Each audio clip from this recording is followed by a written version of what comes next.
Good afternoon or good evening, wherever you are, but thank you very much for watching. On the very first day of every history class that I teach at Union, I say to the students, you cannot explain the present by the present. Everything has a history. I also talk to them about personality in history. You can talk until you're blue in the face about the inexorable forces of history, class, economics, demography, disease, all of these things, ideas, all of them are very important. But I tell the students, and I'm saying to you, never, never minimize the role of personality in history. Who could deny in the century that you and I grew up with, the 20th century? Can you deny that probably 6 men, more than any others, shaped the history of the planet? Mao, Churchill, Roosevelt, Hitler, Stalin, Lenin. Again, I teach courses in a variety of fields, and I must tell you, I can talk to you all about the socioeconomic forces moving history forward. Without these people there, history does not move in the direction that you would think it would move. History moves because towering personalities, for good and for bad, shape history. So let me go back to the first thing that I said, and that is you cannot explain the present by the present. The present in this case is Pope Pius XII, Eugenio Pacelli. Up until Vatican II in the 1960s, every pope, every Roman Catholic pope carried a certain legacy.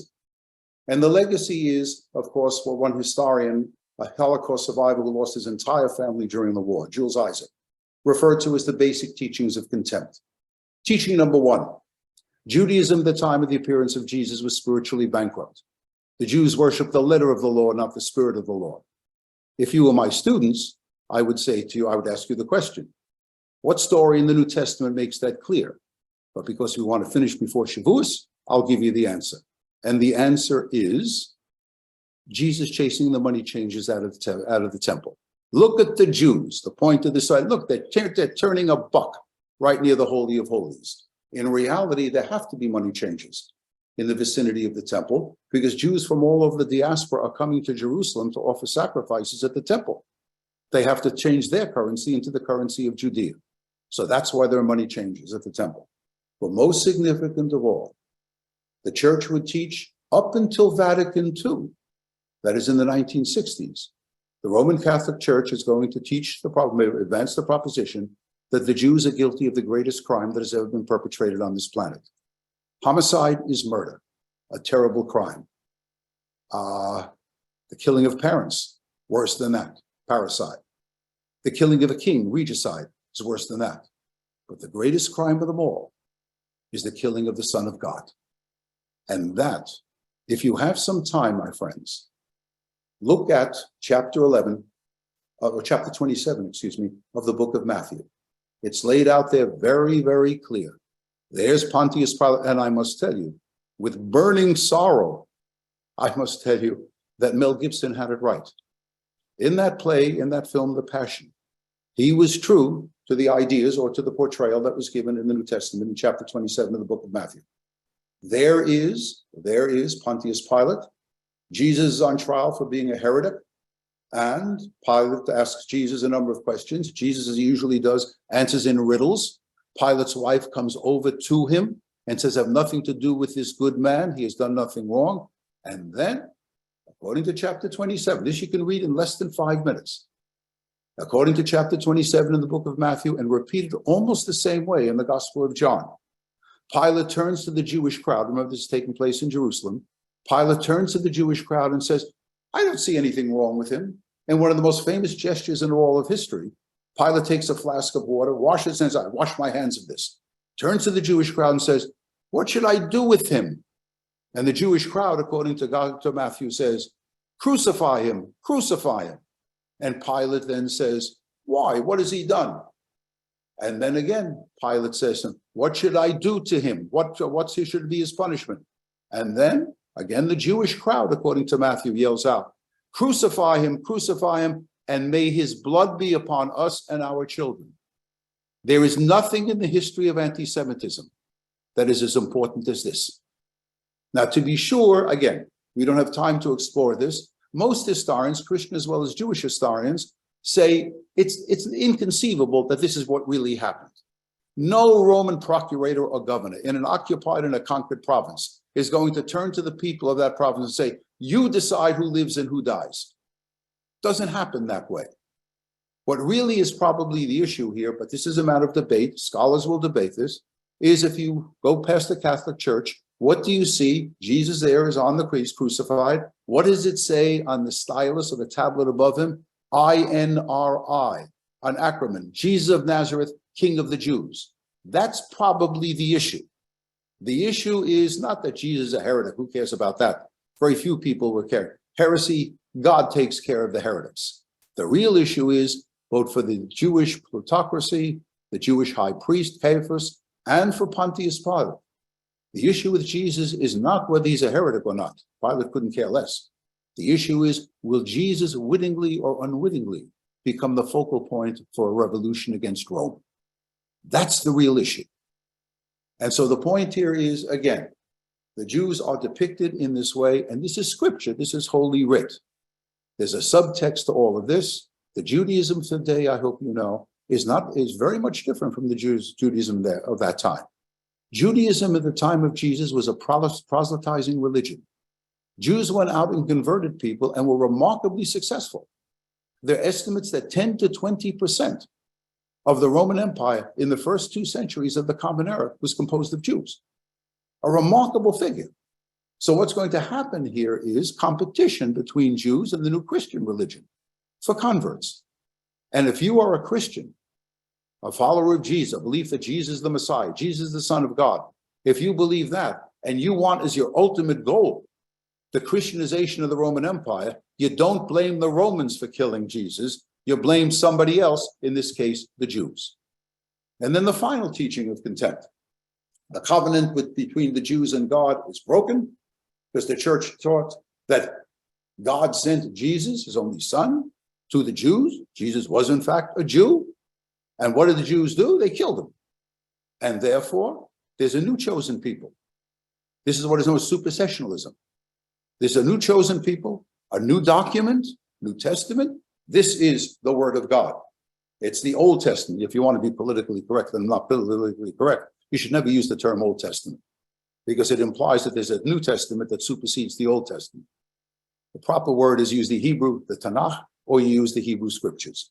In any event, what is important here is the church will embed these ideas in Western civilization. And every pope will bear with this, will carry this as a legacy.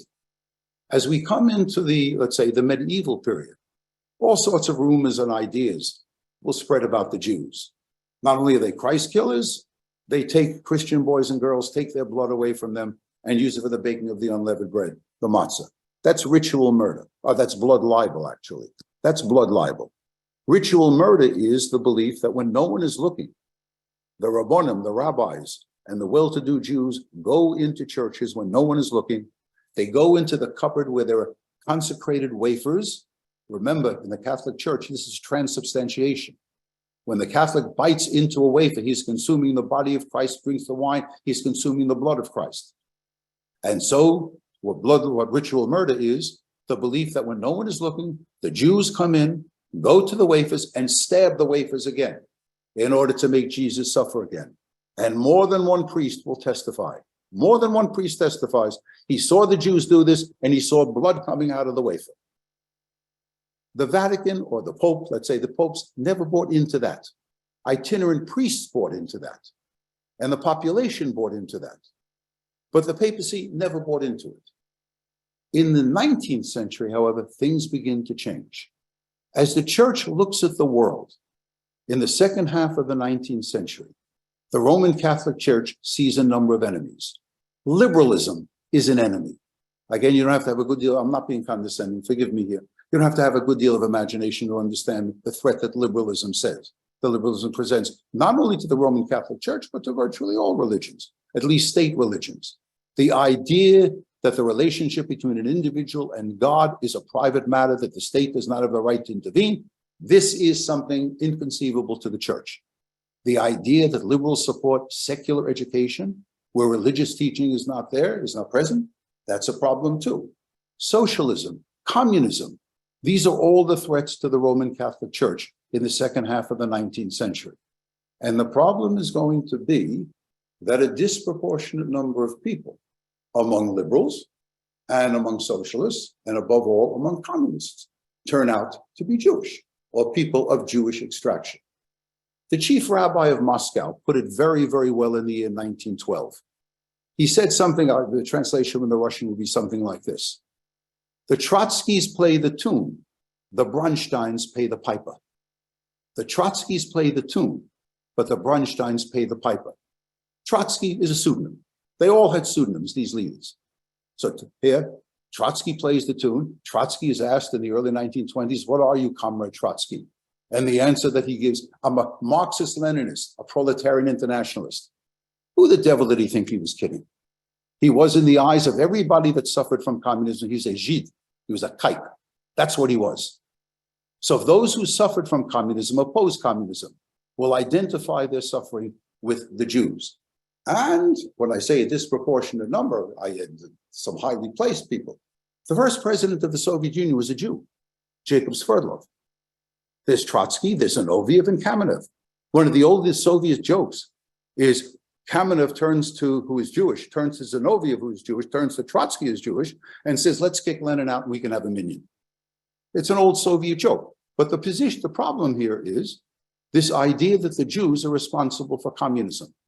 The idea that the Jews, and remember, we're talking about the teens, 1917, 1918, 1920. The communists in the Soviet Union are burning churches. They're crucifying Russian Orthodox priests along the church walls. And for those of you that went to the Soviet Union, when the Soviet Union was there, and you went to what at that time was called Leningrad, you would have gone to a museum, the likes of which you wouldn't see probably in any other country in the world. That's the Museum of Scientific Atheism, in which all of the religions are debunked, particularly the Russian Orthodox Church and particularly Christianity. So the point in all of this is, as the church looks at the 19th century and in the early part of the 20th century, the church is, I hesitate to use the term obsessed. It is very, very much concerned with communism. And what I'm trying to tell you, to make a very long and complicated story short, as the church looks at the world in the 1930s, the church is not oblivious to the threat that Nazism presents to Christianity. I mean, after all, Jesus was a Jew, Mary was Jewish, Joseph was Jewish, all the disciples were Jewish. How good could Christianity be? And the church is aware that the Nazis are hostile to them. But the Nazis say they believe in God. The Nazis believe that they hold private property sacrosanct. What, again, I'm trying to tell you is, hands down, if a pope has to choose between communism and Nazism, hands down, the pope is going to choose the Nazis. And that is an underlying theme in any understanding of Pope Pius XII, and his attitudes are really towards the Holocaust. So let's begin. What does he do? He is a very, very smart man. He was a very, very smart man. He rises in the ranks of the hierarchy and becomes a specialist in international relations. He's the papal nuncio in Bavaria. He's an important figure in the 1930s, and he eventually becomes the papal secretary of state. So what does he do? What does he do in Bavaria? First of all, he's the engineer of the Concordat, the relationship, a signed agreement between the leaders of the Roman Catholic Church in Germany and Adolf Hitler. It legitimizes Hitler. And then for those of you that know your German history or Nazi history, in March of 1933, after the burning of the Reichstag, on January 28th, that's not right, on February 28th of 1933, Hitler turns to the German people and says, we are experiencing a communist onslaught. I can save Germany. The Nazi party can save Germany, but you must allow me to have plenipotentiary power. I must have extreme power. He presents the Enabling Act, which will give him that extreme power, and the decisive votes for the Enabling Act, giving Hitler extreme power, are given by the Catholic Center Party, a Catholic party. It voted that way because Pacelli told them to vote that way, said it was going to be all right. So here we are in the 1930s. 1939, Pope Pius XI is dead. Now we're in the period of Pope Pius XII. What does he do? What does he do? What doesn't he do? What could have been done? So let's say what he does. Let's move in a positive way first. Number one, he does send letters to Monsignor Tizzo. Monsignor Tizzo was the leader, actually the political leader of Slovakia. Slovakia was the only country in German-occupied Europe that had a priest at its head. The Slovaks are among the first to deport the Jews to Auschwitz. He sends a letter. You shouldn't do that type of thing. We don't particularly care for the Jews, and in fact, everybody understands that, but you don't do that type of thing. It doesn't slow down the deportations.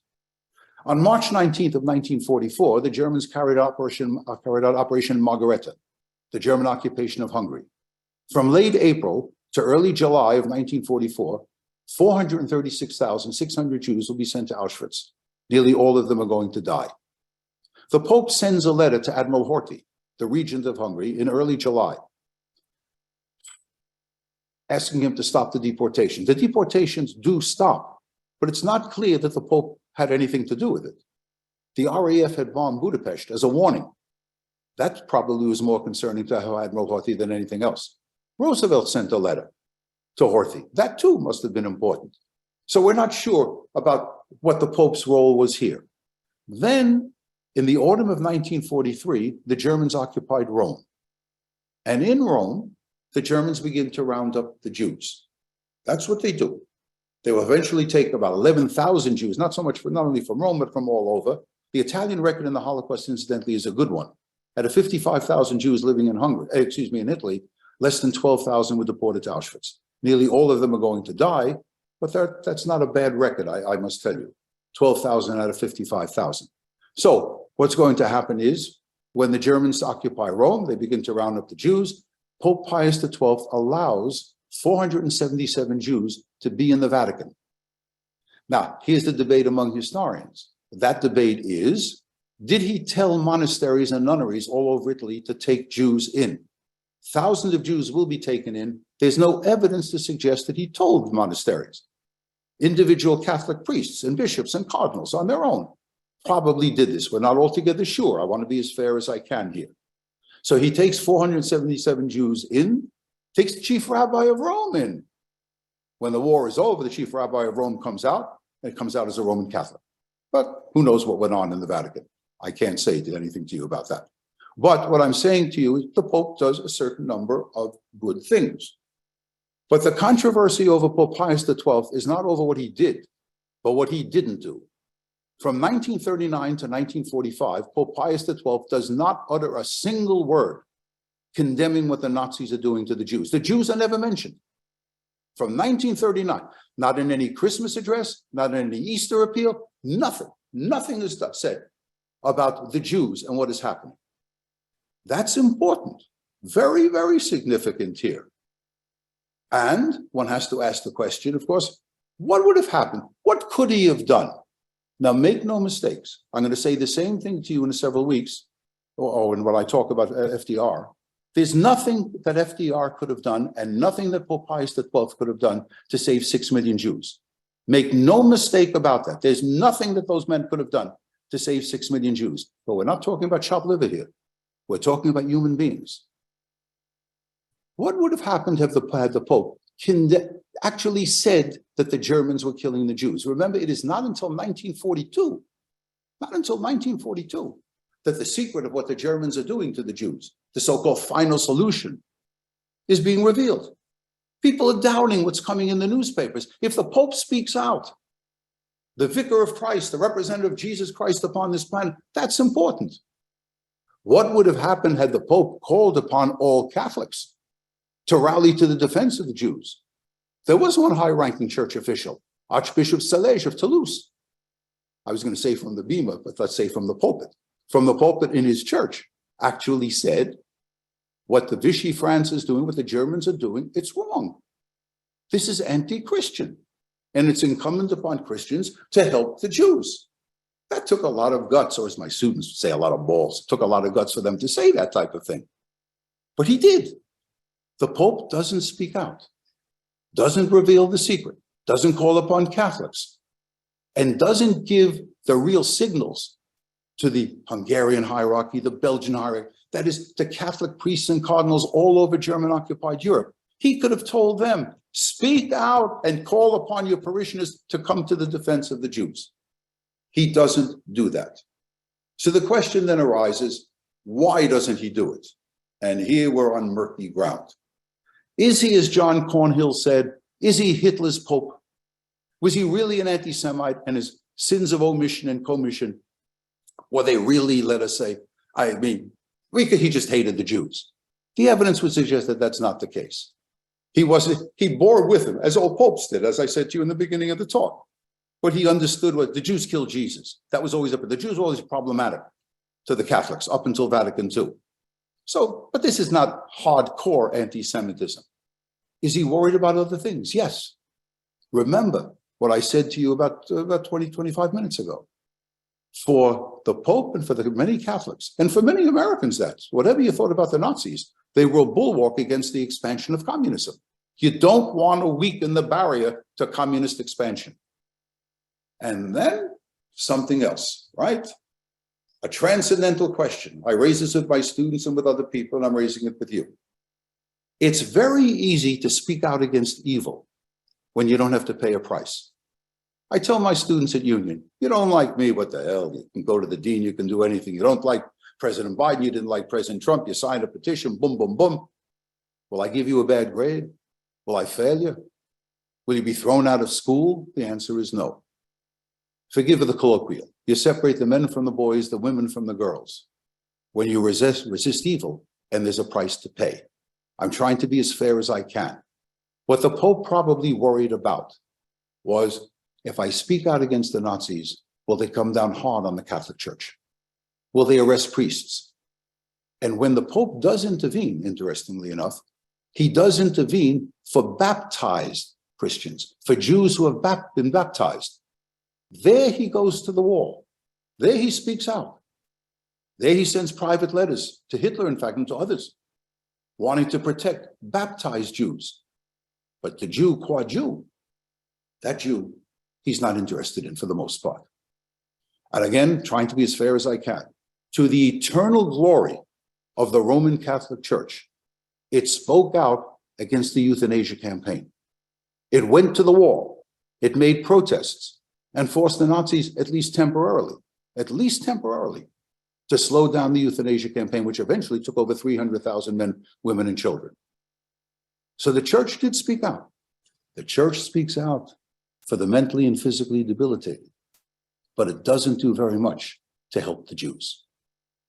Now we move, and we don't have much time, I move to the second man, John Paul II, the first Polish Pope, But more than that, this was a Pope that had a good deal of experience and interaction with Jews. He came from a Polish town, Wadowice. In Polish, you should know I'm not a fluent Polish speaker, but this much I can tell you. In Polish, every word has its stress on the next to last syllable. That's why it's Warszawa or Święcim. That's the Polish word for Auschwitz. So this is Wadowice or Wadowice. So in that town, there were 8,000 Catholics and 2,000 Jews. He had friends that were Jewish. In fact, one of those friends from Wadowice is going to be a pallbearer at his funeral. So he knows about Jews. He probably, more than any other Pope, had daily experience, personal experience with Jews. He also is a Pope that saw the Holocaust right on. He's there, he's in Poland. He's a factory worker in Krakow. On those trips that I lead people to go, they stop by the factory where he was working. And he also had a firsthand experience with communism. He knew what communism was all about. So what is his impact upon history, this man, this remarkable man? And like Pope Pius XII, and like so many of his predecessors, a very, very smart man. The Roman Catholic Church is the longest continuing institution in Western civilization. It doesn't survive by making many mistakes, and it doesn't survive by having dummies at the helm. This was a very, very smart and articulate man. So what does he do? He is elected Pope in 1978. In 1979, he visits his home country, and he is met by millions upon millions of Poles. And in very nuanced language, much more nuanced than I'm going to give you here, John Paul II tells the Polish people, he says, you are not destined to be slaves. You're destined to be a free people. And freedom will come. But before freedom comes, you have to remain decent. Now, every Pole understood what that meant, being decent. You don't inform upon others. You don't collaborate with the Communist Party. And when the Poles come and meet him by the millions, I mean, maybe even by the tens of millions, they are energized themselves. They see that that Catholicism has not been suppressed in Poland. They draw energy from these meetings with him and by the language that he is using. So where do you see? It's very rare in history that you can see cause and effect. Remember, as I told my students, history is not mathematics. It's not chemistry and physics. You cannot say A plus B produces C. You look at the evidence, you weigh the evidence, you weigh pieces of the document, you weigh documents against each other, and you make a speculation.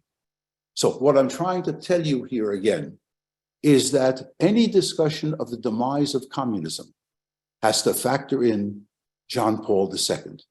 He puts more than one nail in the coffin of communism. 1978, he's the Pope. 1979, he goes to Poland.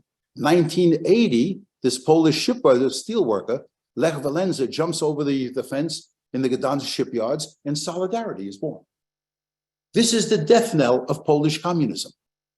And there's a reciprocal relationship that exists between what happens in Poland and what happens in the Soviet Union.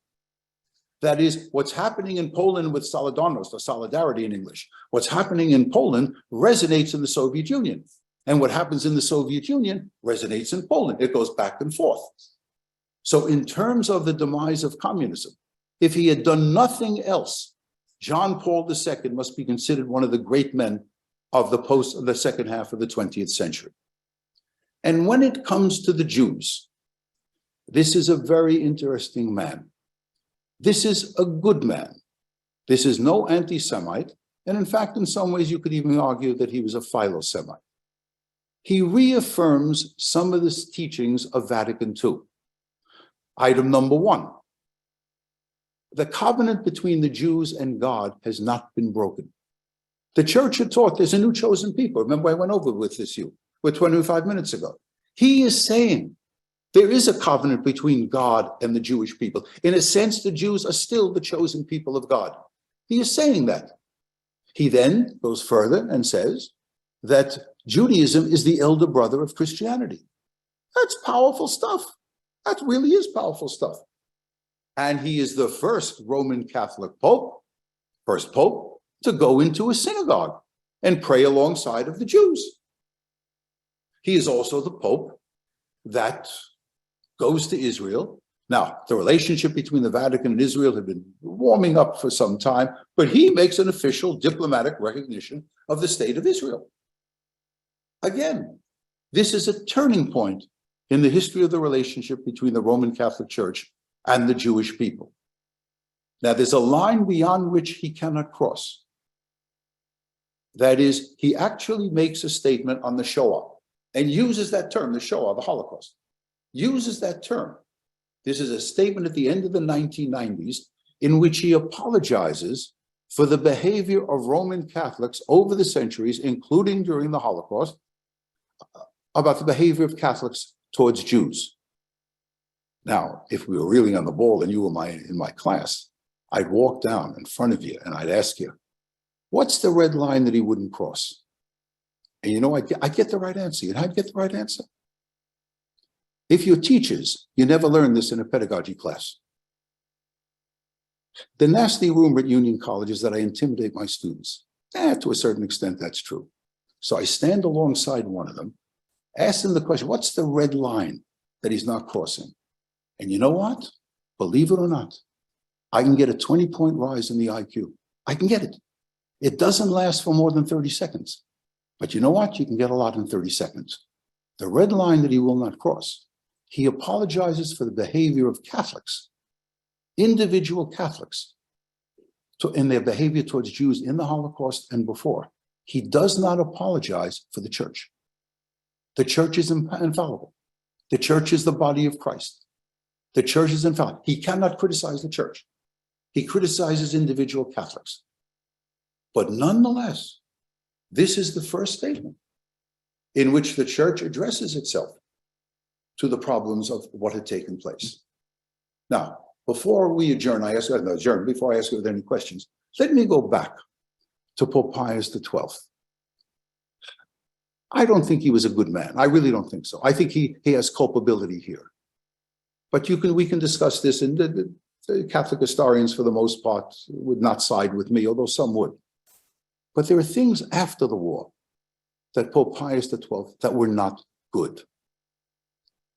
So, for example, there is the issue of what is called the rat line. Thousands of Nazis, including many war criminals, were able to get papers, visas, and money to go to Paraguay, to go to Argentina, and go to Brazil. Of one question, there's no doubt. It's Roman Catholic priests in Rome that facilitate this. The question is, did the Pope know about it, or did he approve of it? Again, no evidence has come down that he knew about it. And the other thing is a very, very delicate subject. During the war, many Jewish families, seeking to save particularly their younger children, put them into monasteries and nunneries. They were not supposed to be baptized, but in many cases they were baptized. Now, usually the parents were murdered during the war, but there are some relatives around, either in Europe, Poland, in Israel, the United States. They come back and they know that they're trying to find out if any of these young children are still alive. And a number of them were alive. So the question is, can we get them back? Can we bring them back to the Jewish people? Can we bring them back to other relatives? The Pope makes it clear that any Jewish child that was baptized, whatever the circumstances were, remains a child of the Roman Catholic faith. And many of those children will not be allowed to come back. So both with the rat line and with that, again, I don't think Pope Pius XII covered himself with glory. And remember, if you are a Catholic, he is the vicar of Christ. He's the representative of Jesus Christ upon this planet.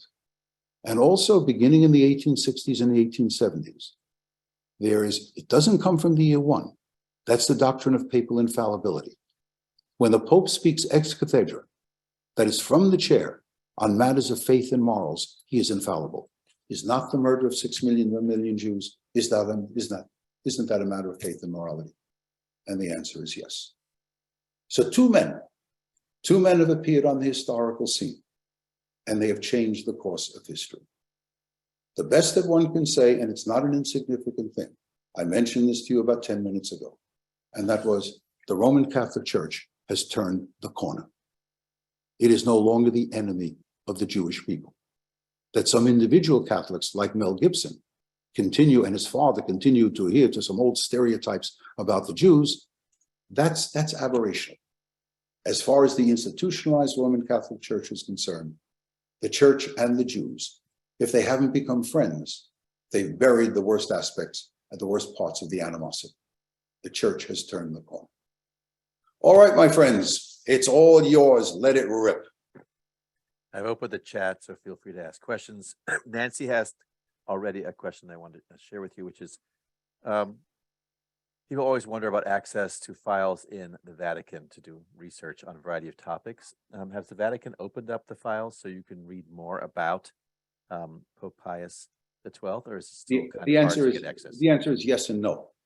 The church has given much more, has opened many of its archives to scholars, Jewish as well as Christian scholars. The church has opened up, and now with Pope Francis here, he has made the statement that everything will eventually be opened up.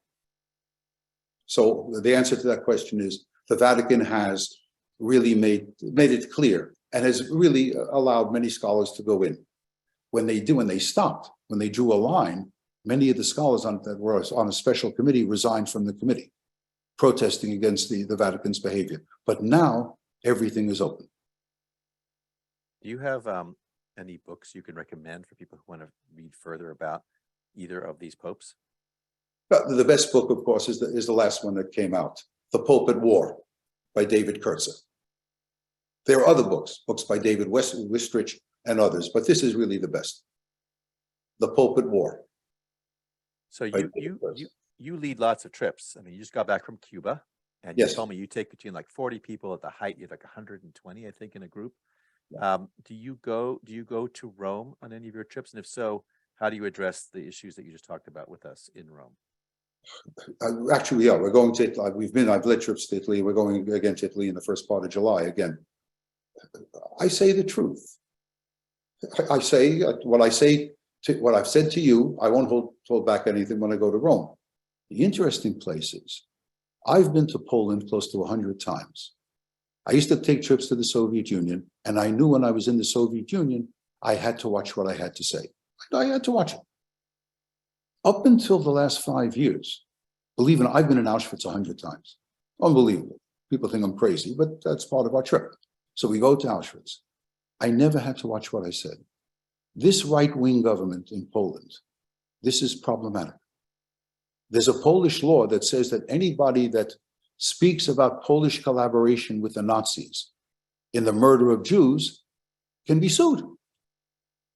This has been a bone of contention between Israel and Poland down to the present day. The Poles are getting a pass now. This is delicate stuff. They're getting a pass because of what they're doing with the Ukrainians. They're taking in millions of Ukrainians and they're doing a good job. It's the decent thing to do. But make no mistake, this right-wing government does not, there's a good deal of anti-Semitism in Poland. This government does not move against the anti-Semites. This government is not whitewashing the Holocaust. It's not doing that. It is drawing a picture of the Holocaust in which this is a standard line in Poland. Yes, we know the Jews suffered. We know the Jews suffered. We know that they suffered worse than we did. But we suffered too. And we did everything that we could to save the Jews. That's a crock. While there was some Jew, and here I get into fights with my friends. I have many friends who are survivors, Holocaust survivors from Poland. And I tell them, I say, you've got to admit this. And eventually, after all sorts of discussion, they finally admit it. No Jew who survived in German-occupied Poland that wasn't in a camp was hiding out in the forest, in the sewers, was hiding out anywhere. No Jew in German-occupied Poland could have survived unless he or she was helped somewhere along the line by a sympathetic Pole. Couldn't survive. You simply could not survive. But on the other hand, there were many Poles that collaborated with the Germans in the murder of Jews, informed upon Jews. We know that. So Poland, again, is getting a free pass now on all of these issues because of the war in Ukraine.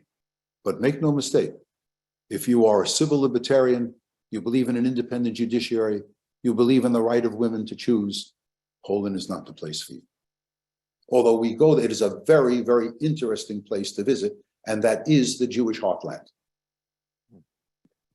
We actually had a CSP trip to Lithuania and Poland in June 2019.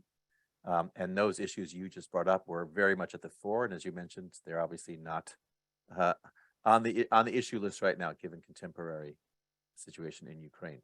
There's a question by Carol about the status of Pope Pius XII and being sainted. So I don't know how the whole sainthood thing works. And is there an issue about him being sainted? Of course, there's an issue of whether he should be beatified or canonized.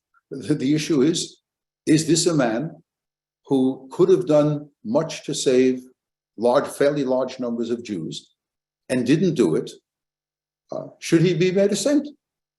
Now, again, everything depends. The Talmud is right. Everything depends on where you stand and whose shoes you are standing in. Let me give you an example of this. If you ever get a chance, go to Riga in Latvia. Riga is a beautiful, beautiful city. There are more Art Deco buildings in Riga than there are in Paris. An absolutely beautiful city. In Riga, there's what is called the Museum of Occupation. You ask 10,000 Jews, what are the years of occupation? The answer they'll give you, 9,999, will give you 1939 to 45, 1940 to 45, 1941 to 45. It all depends where you are in German-occupied Europe. The years on that occupation in that museum are the years 1940 to 1991. For the people of Eastern Europe, the major bogeyman was not the Nazis, it was the communists. And so the argument for canonizing, for making him a saint, Pope Pius XII, is that after the war, he was a ferocious anti-communist. He threatened to do to people who joined the Communist Party what he would not do to leading Nazis. After all, Hitler was a Catholic. Many of the leading Nazis were Catholics. He could have threatened to excommunicate them. He doesn't do that, but he threatens to excommunicate people in the Communist Party after 1945.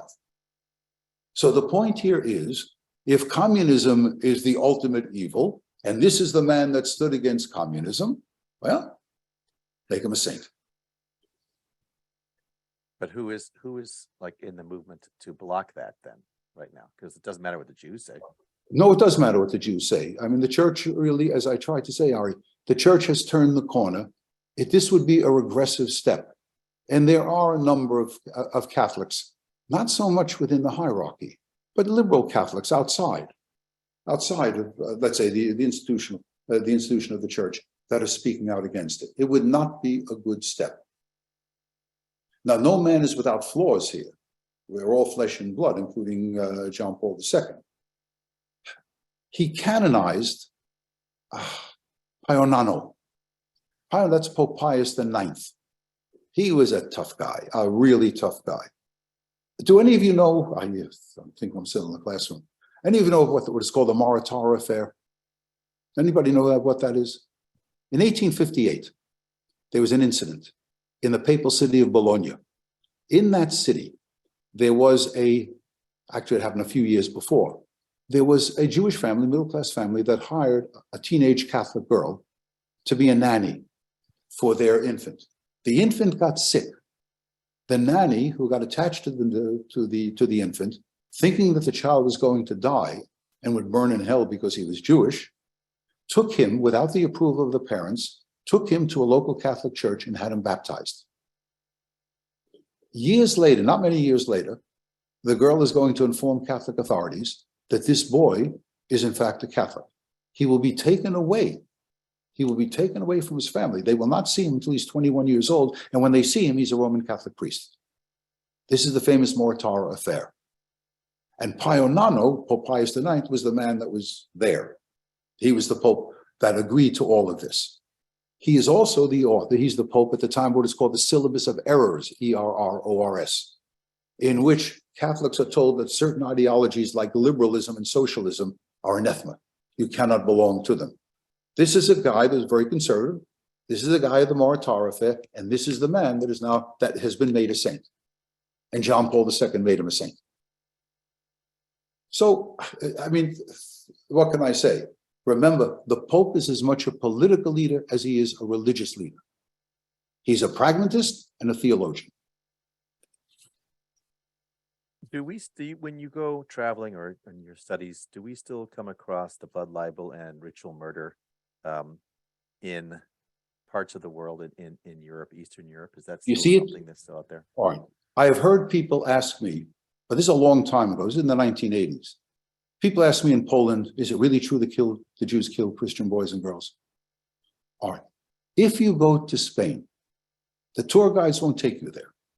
But in Spain, in Toledo, in that beautiful church, not over the front door, but over a side door, there's a law painting that goes above from one side of the door to the other side of the door. And in that painting is depicted the killing of a Christian boy by Jews. It's actually there. It's there. Nothing's hidden. They just don't take you there. Just as I might tell you to get your money's worth in the lecture. How many of you have been to Notre Dame in Paris? Did the guide tell you about the two statues on top of the front door in Notre Dame? They're two statues of women, women's faces. Women's faces. One woman is looking right straight ahead. She's ecclesia. She's the church. On the other side of the door is a statue of a woman with a scarf around her face. She is synagogue. The scarf shows, the scarf is around her eyes. The synagogue is blind. So these things, you see them, Ari. People don't like to talk about it. But what was so surprising to me when I led this trip to Spain, led a number of trips to Spain, I asked the tour guide, if you rely on me on these trips to get there, you'll still be in Warsaw a decade later. I have the worst sense of direction in the world. So we have somebody to take us around, talk about the local stuff. I said to this young man, he was about 28, 30 years old. I said to him, I explained to him what this was, and I asked him, do you believe this stuff? And he said, I just don't know. You know, I've been taught this. I just don't know. So there are still people who believe that. Can you hear And me it's still okay? there. Can you hear What's me that? okay? Can you hear me okay?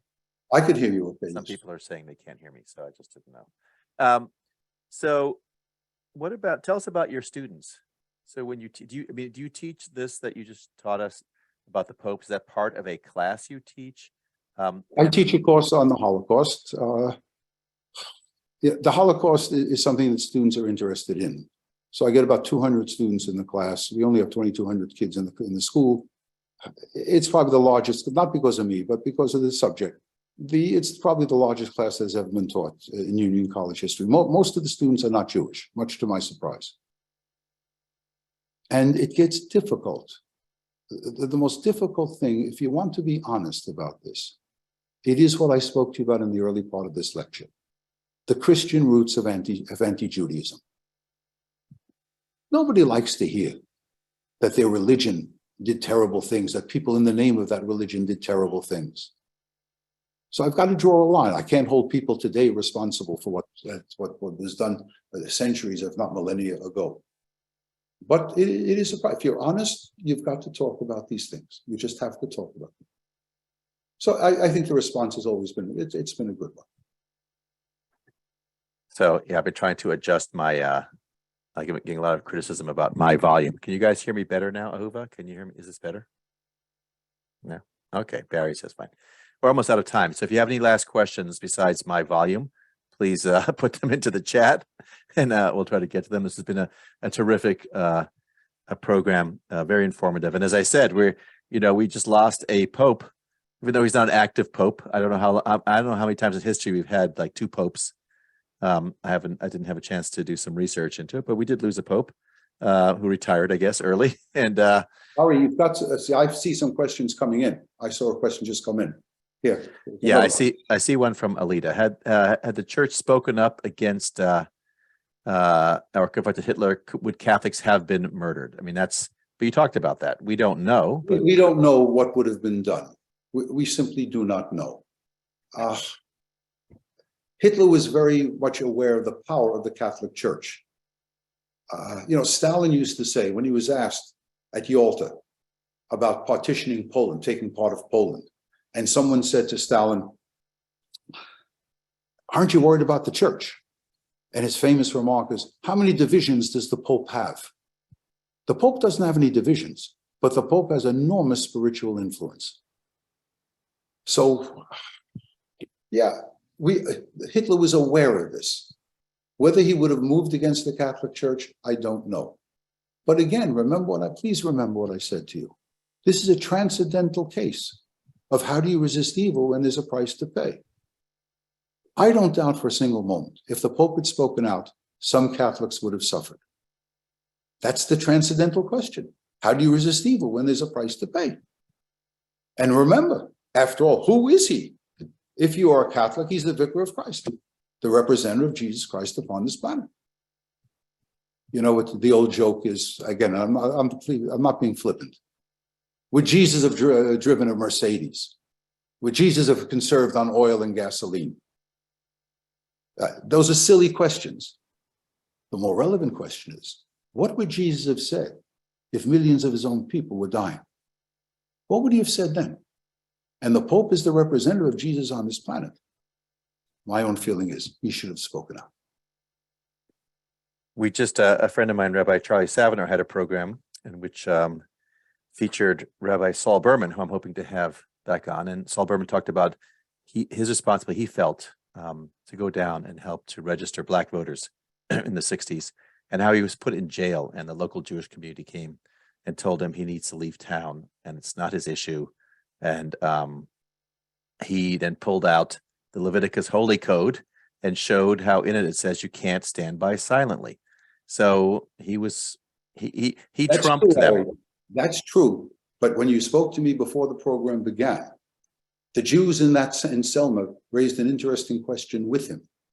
And that is, you know, you come here, they'll put you in prison and they'll let you out. But we remain here.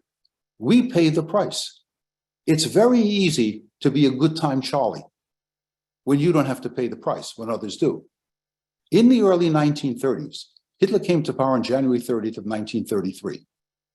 And there was the barrage of anti-Semitic legislation began, and American Jewish organizations began to protest against the Nazis.